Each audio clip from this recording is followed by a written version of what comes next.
আজকে মাননীয় chief adviser বাংলাদেশের নেতৃস্থানীয় তিনটি দলের সাথে কথা বলেছেন। মিটিংগুলো খুব সৌহার্দ্য পরিবেশে হয়েছে এবং মিটিংগুলোর মূল টকিং পয়েন্টস ছিল কারেন্ট পলিটিক্যাল সিচুয়েশন, নির্বাচন, সংস্কার এবং আমাদের বিচার প্রক্রিয়া, যেটা জুলাই হত্যাযজ্ঞের বিচার প্রক্রিয়া নিয়ে। এইটা ছিল মেজর তিনটা পয়েন্ট। সে বিষয়ে অনেক তাদের কথাগুলো শুনেছেন চিফ অ্যাডভাইজার, উনি নিজেও কিছু কথা বলেছেন। মিটিংয়ে প্রথম দুইটা মিটিংয়ে local government adviser Asif Mahmud Sajib Bhuiyan ছিলেন, আর তিনটা মিটিংয়েই কনসেনসাস কমিশনের vice chairman professor Ali Riaz ছিলেন। আর প্রথম মিটিংয়ে বিএনপিতে 4 জন ছিলেন, খন্দকার বিএনপির স্ট্যান্ডিং কমিটির মেম্বার ডক্টর খন্দকার মোশাররফ হোসেনের নেতৃত্বে। জামাতের মিটিংয়ে 2 জন ছিলেন, জামাতের আমির এবং জামাতের নায়েবে আমির। জামাতের আমির ডক্টর শফিকুর রহমানের নেতৃত্বে, এবং এনসিপির 4 জন ছিলেন, এবং এনসিপির একমাত্র দল যেখানে একজন মহিলা প্রতিনিধি ছিলেন। এনসিপিকে নেতৃত্ব দিয়েছেন নাহিদ ইসলাম। তো মিটিংয়ে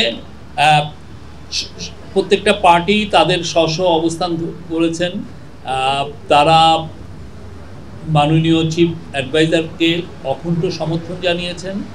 তারা বলেছেন তার নেতৃত্বে তাদের আস্থা আছে, এবং তারা বলেছেন যে কেউ বলেছেন যে তারা বেশ কিছু রিপোর্ট করেছেন যে উনি পদত্যাগের বিষয়টা উনি ভাবছেন।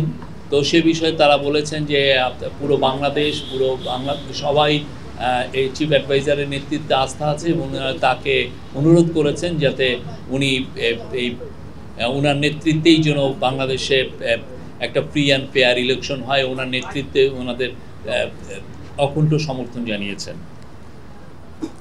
নির্বাচনের বিষয়ে বিএনপি ডিসেম্বরের মধ্যে ইলেকশন চেয়েছেন। জামাত বলেছেন যে তারা ইলেকশন চেয়েছেন, তারা মনে করেন যে রিফর্ম প্রক্রিয়া ডিসেম্বরের মধ্যে লেগে যাবে রিফর্ম প্রক্রিয়া শেষ করতে। তো জামাত প্রফেসর ইউনুস যেটা বলেছেন, প্রফেসর ইউনুস আজকে তার মিটিংয়ে 3টা পার্টিকে বলেছেন যে ইলেকশন ডিসেম্বর থেকে জুনের মধ্যে হবে। তো জামাত তার এই টাইমলাইনকে সমর্থন জানিয়েছেন এবং বলেছেন যে এটা তাদের সমর্থন আছে।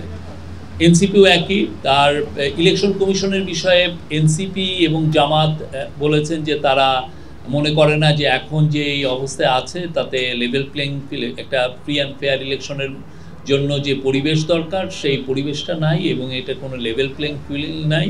তারা জোর দিয়েছেন যাতে এই ইলেকশন কমিশনের সংস্কারের মাধ্যমে এইটাই লেভেল প্লেইং ফিল্ড এনশিওর করা হয়।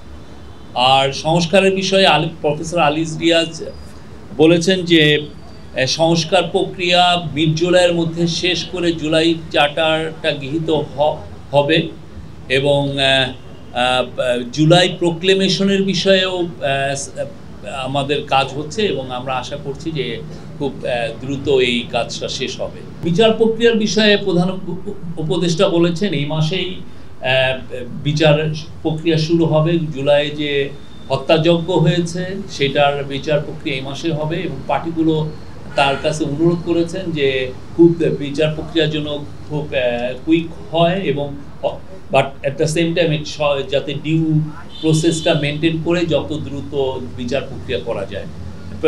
প্রফেসর ইউনুস তাদেরকে বলেছেন যে উনি এখানে সর্বোচ্চ এমফাসিস দিচ্ছেন যাতে এই বিচার প্রক্রিয়াটা দ্রুত এবং সমস্ত ডিউ প্রসেস মেনটেন করেই হয়। সংকটে কি হলো আমরা জানি না, এটা আমরা বলতে পারি যে আজকে খুবই সৌহার্দ্যপূর্ণ পরিবেশে বাংলাদেশের 3টি নেতৃস্থানীয় পার্টির সাথে আমাদের চিফ অ্যাডভাইজারের মিটিং হয়েছে। এনসিপি চেয়েছে যে তারা লোকাল গভর্নমেন্ট ইলেকশন চেয়েছে, তারা মনে করে যে লোকাল গভর্নমেন্ট ইলেকশনটা হওয়া উচিত। অনেকদিন ধরে বাংলাদেশে ইলেকশন হচ্ছে না, তারা খুব জোর দিয়েছে যাতে খুব দ্রুত লোকাল গভর্নমেন্ট ইলেকশনগুলো শুরু হয়। আর ওরা অ্যাট দ্য সেম টাইম পুরো আওয়ামী লীগ আমলে যতগুলো ইলেকশন হয়েছে ইনক্লুডিং লোকাল গভর্নমেন্ট ইলেকশন, প্রত্যেকটা ইলেকশনকে ওরা অবৈধ ঘোষণা করার জন্য অনুরোধ করেছেন। বার্তাটা মূলত এসছে পলিটিক্যাল পার্টিগুলোর থেকে। তারা প্রফেসর ইউনূসের লিডারশিপের উপরে অকুণ্ঠ সমর্থন জানিয়েছেন তারা বলেছেন তার লিডারশিপে সবার আস্থা আছে, পুরো জাতির আস্থা আছে।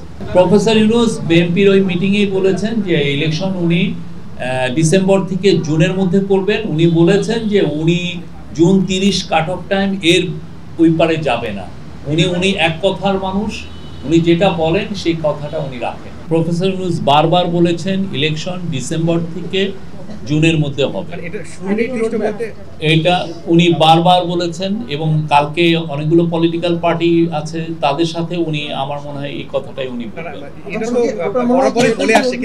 উনি সুনির্দিষ্ট, এই যে জুন 30 তারিখ তো একটা সুনির্দিষ্ট ডেট, ঠিক না? যে উনি বলছেন যে এর বাইরে যাবে না।